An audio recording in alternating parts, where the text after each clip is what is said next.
High, আমি নিশা।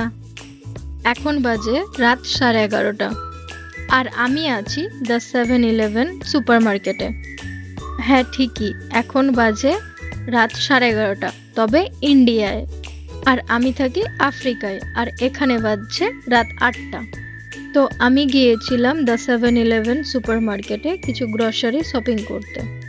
আগে ইন্ডিয়ায় থাকাকালীন আমি দেখতাম বিভিন্ন ভ্লগাররা কনভিনিয়েন্স স্টোরে শপিং করছে, আর এখন আমি আফ্রিকার দ্য 7-Eleven এক্সপ্লোর করছি। এটা কিছুটা আনরিয়েল লাগে। এটা ছিল 7-Eleven-এর গ্রোসারি শপ, আর এখন আমি তোমাদেরকে নিয়ে যাচ্ছি 7-Eleven রেস্টুরেন্ট এবং পার্টি প্লটে।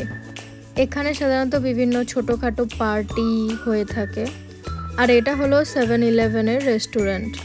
এখানে বাঙালি ফুড পাওয়া যায় না, কিন্তু ইন্ডিয়ান ফুড পাওয়া যায়।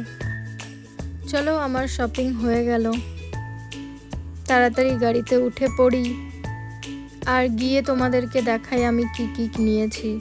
এই দেখো, প্রথমেই নিয়েছি একটা ফুলকপি, তারপর এটাতে ছিল আমার কিছু খাবার, একটা পার্লেজির বিস্কিট, একটা আমের আচার, আর এটা হলো আমার ফেভারিট লঙ্কার পাঁপড় আর বাদাম। তোমাদের ভিডিওটা কেমন লাগলো কমেন্টে জানিও। দেখা হচ্ছে নেক্সট ভিডিওতে। রাধে রাধে।